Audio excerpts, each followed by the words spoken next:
In 2014, or whenever it was, when I first heard that FX was making a show with the name Fargo, I was not excited. I assumed it was going to be like every other reboot slash reimagining slash prequel slash sequel that uses and subsequently ruins the name of something great and famous from before. I figured it would be a soulless cash grab that misses the point of the original Fargo film. But thankfully, I was so wrong.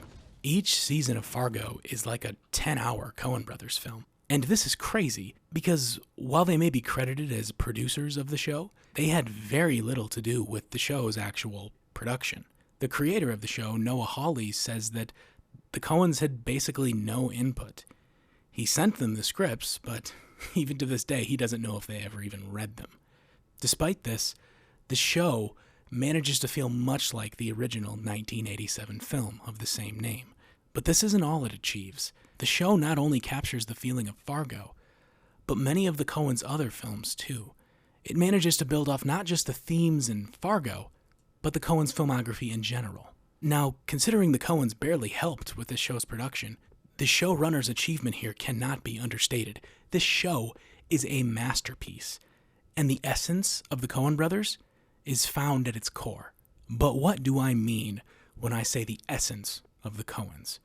What are the defining principles that extend across the entire Coens filmography? The principles that for this video I'm going to call the Coen constants. To answer this question of what I think the Coen constants are, let's use the original Fargo film as a jumping off point. Fargo is a crime, drama, thriller, comedy about a kidnapping scheme that falls apart due to the criminals blundering, the persistence of the police, and more than anything, random chance. The story is an odd one. Even though the good guys catch the bad guys in the end, it somehow feels anticlimactic. It doesn't wrap itself up in a nice little predictable bow like most stories. It remains unpredictable, and yet unrewarding in a traditional Hollywood sense. It doesn't feel like a story that would be written. It feels like something that really happened. And this is exactly what the Coen brothers wanted to achieve. They even put a message at the beginning of the film claiming it as a true story, even though it isn't at all.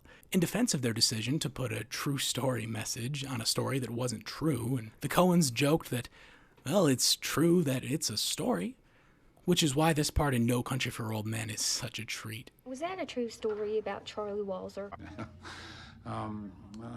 True story. I couldn't swear to every detail, but it's certainly true it is a story. Yeah, right. This self-aware lie tricks the audience into feeling much more than they would otherwise. Much like the television that I'm talking about now that followed in this show's footsteps, Fargo plays off the gullibility of the thrill-addicted audience, becoming an investigation into what defines a story, what makes a story a good story, and how the universe doles them out. This is a concept not only found in Fargo, both the movie and the show, but in much of the Coens' filmography. As diverse as their films are, an overarching philosophy spans them all. Their films use the subversion of expectations to comment on the meaninglessness and absurdity of human nature, and yet simultaneously, their stories carry with them a sense of cosmic irony. Or in other words, their films are an exploration of human nature, using absurdity and cosmic irony as their driving forces. In my opinion, these are the most prevalent principles in their filmography: absurdity and cosmic irony, the Coen constants. Absurdity refers to absurdism, a philosophy made popular by the novelist Albert Camus. It refers to the conflict between the human tendency to seek inherent value and meaning in life, and the human inability to find any in a meaningless universe. We are stuck in a game that we didn't choose to take part in, that there is no real escape from other than death. And in this game, we humans are no different than the animals. We chase after status and survival, only to lose everything in the end. Absurdism is everywhere in the Coens' filmography. Often their stories seem to be meaningless, lacking any payoff, much like stories in real life. Fargo was an obvious example. And those 3 people in Brainerd.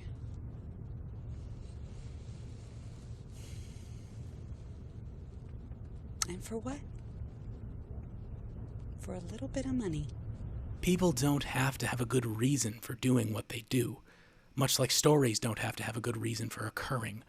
Random, irrelevant things just happen. They fall in front of your path and waste your time. Worrying about why they fell or what their falling means to you would only waste more of it.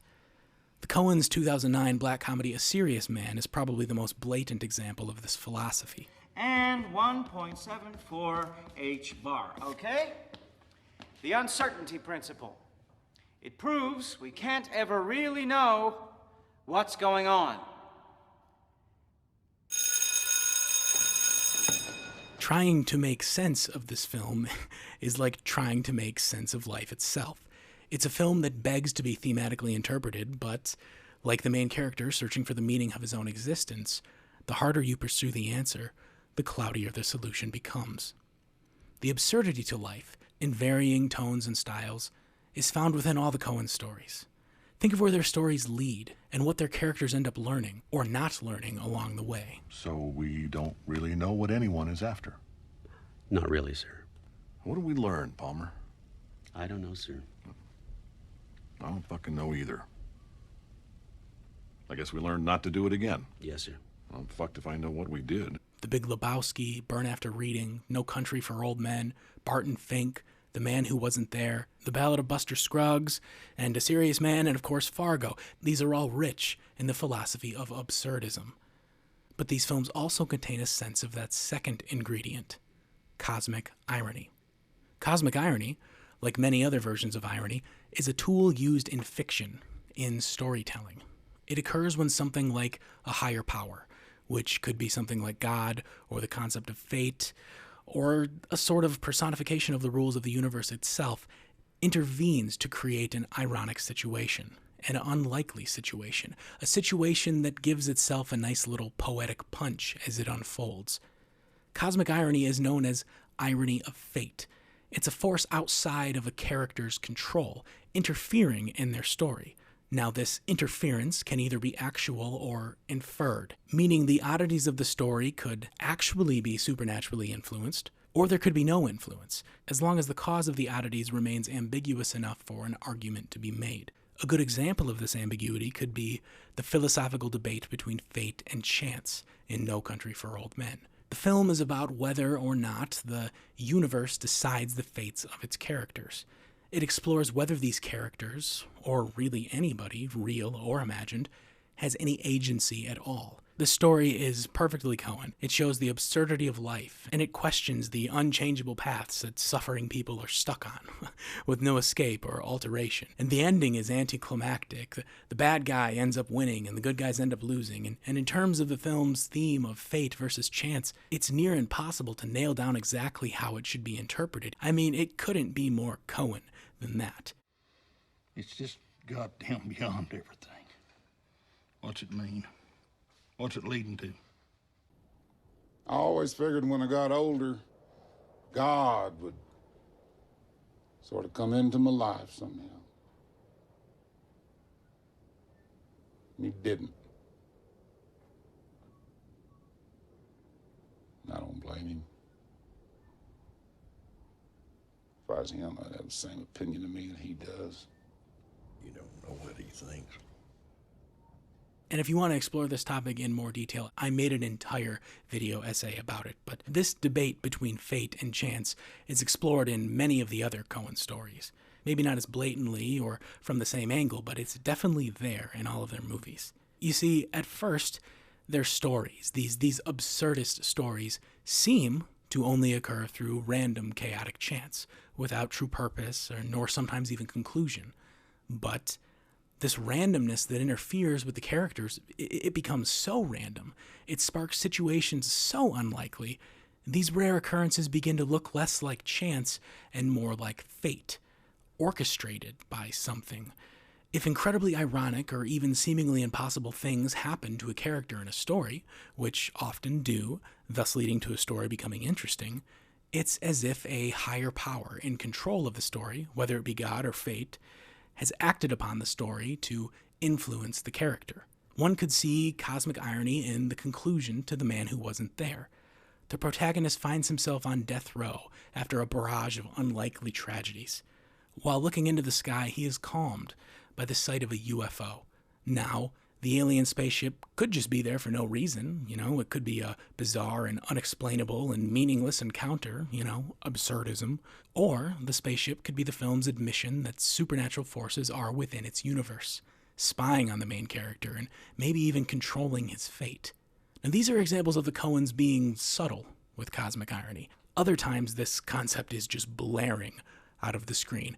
Characters break the fourth wall, stories admit to be stories, and sometimes even supernatural characters in control or at least in observance of the film's story, completely aware that it is merely a story, expose themselves to the normal characters.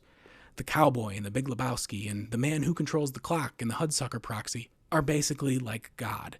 And then Charlie from Barton Fink is, he's like the devil or something. In my opinion, the two most important ingredients in achieving the Coen Brothers style is absurdism and cosmic irony. Whether it be some ambiguous competition between or combination of, these concepts are what I think of most when watching a Coen film. And also when watching the television show that this video is supposed to be analyzing.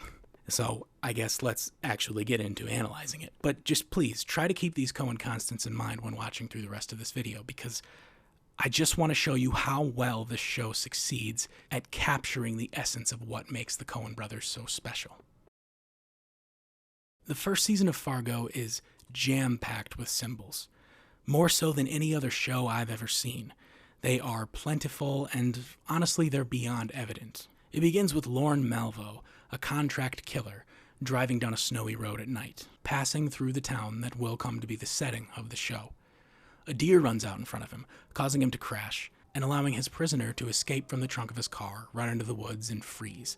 If it weren't for this deer, Malvo would have driven on through the night, and none of the events of the story would have occurred. But because of this accident, because of what car insurance companies label an act of God, the story of this season is sparked. Sally says it's a miracle. I don't know. It might be, but don't question the universe. That's my motto. Sometimes things just work out. Yeah, I like to think that's true. Vern told me this story once. When he was a rookie, had a boss, couldn't tell his shoe from his foot. Got killed by a hailstone. Just standing in the parking lot of the Dairy Queen, having a milkshake. Hailstone comes down, size of a softball, crushes his skull. The universe acts callously and seemingly randomly. Or again, is it planned? Thinking of it from another point of view would show no shortage of cosmic irony here, with the most obvious example of this being the story's suggestion that the Christian God might be real. That to be late, huh? What the heck was that?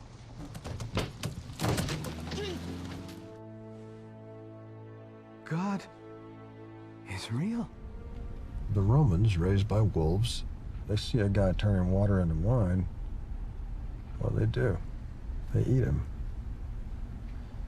Because there are no saints in the animal kingdom.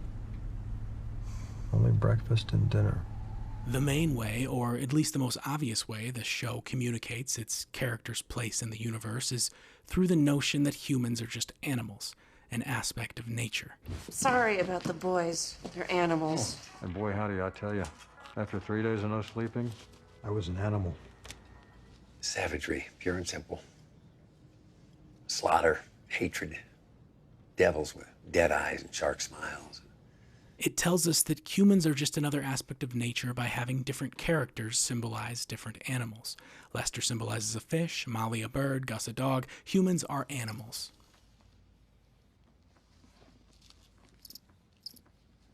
Don't! Killer be killed. Day after day, the boss, the wife, etc., wearing us down. If you don't stand up to it, let them know you're still an ape. Deep down where it counts, you're just gonna get washed away. Malvo is the driving force of this theme, much like how he's the driving force in getting characters to act. He exists to inspire characters to lash out, to aggressively take what they want. But what's most interesting about him is that he accomplishes this inspiration through almost supernatural feats. It's like Malvo knows everything. He knows how people will react. He knows what's going to happen, almost as if he's clairvoyant. You're making a mistake. Be quiet. That's what you're gonna say a couple hours from now. You're making a mistake. Oh, we're just glad nobody got hurt. You're letting him go? Desk duty 2 weeks. No, just 3 weeks. You're making a mistake.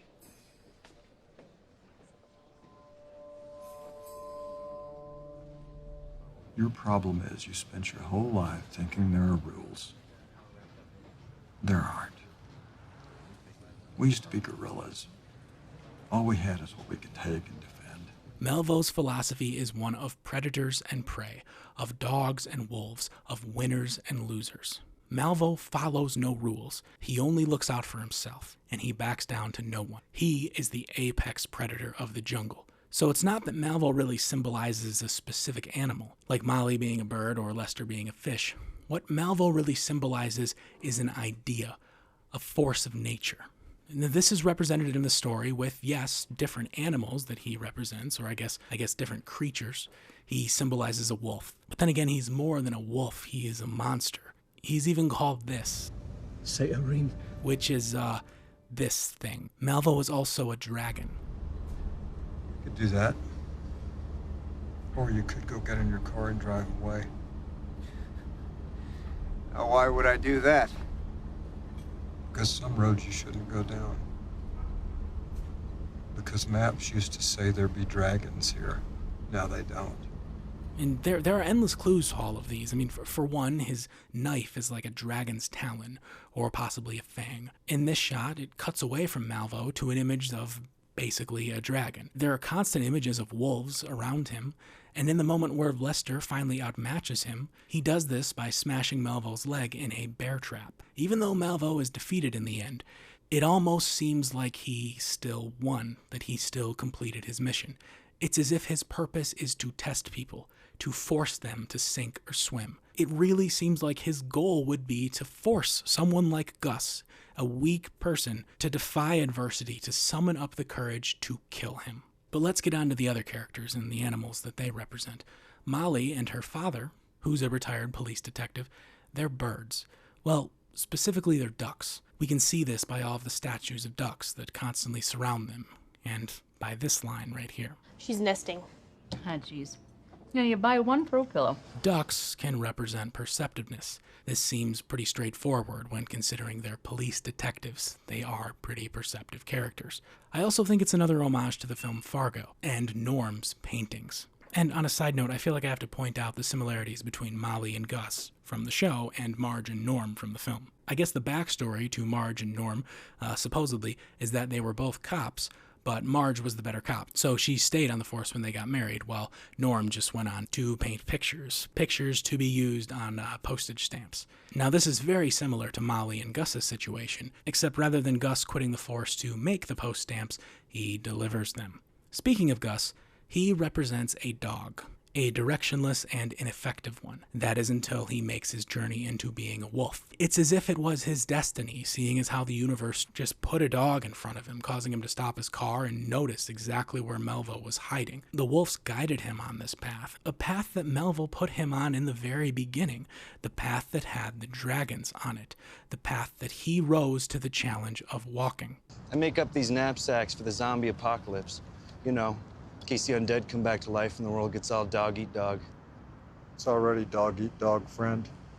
Not sure what worse a bunch of zombies could do. The Russians, they used to send dogs up into space, which is stupid, because what's a dog gonna do in space? At least with a monkey, they can operate the equipment and something. The supermarket king also symbolizes a dog. Not a friendly, weak dog like Gus, but a tough one. This is shown by his pet Rottweiler that he named King, which is what he sees himself. He is this Rottweiler. It's a Rottweiler. It's not really seen as a nice, friendly dog. Just like the king, these dogs are mean and territorial. But it's still a dog, not a wolf. It's a dog that Melvo makes quick work of. It's a different rate for two. And if you got cats, dog, cat, it's an extra $10. What if I got a fish? Excuse me? Lester is a fish. Actually, a lot of characters in this story symbolize fish. The fish here represent going with the current, following orders. Fish are weak. Fish are eaten.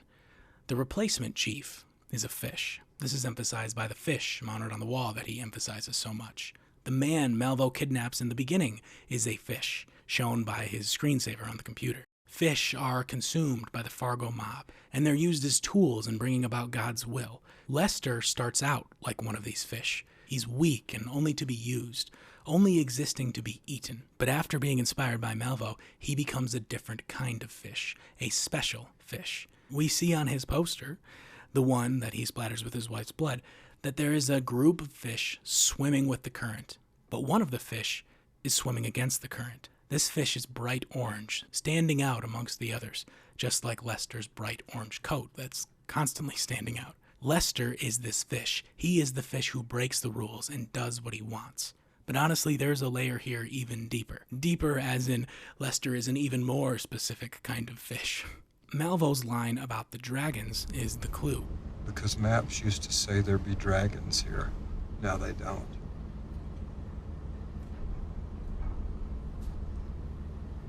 But that don't mean the dragons aren't there. When I first watched this show, this line struck me as off. I don't know, unfitting. It stood out. I didn't like it. At first, it seemed like bad dialogue, like it was a mistake. But now that I've re-examined this show, it's quite the opposite of a mistake. Yes, the line draws attention to itself, but that's because it's supposed to. We're supposed to think about dragons. Dragons and fish.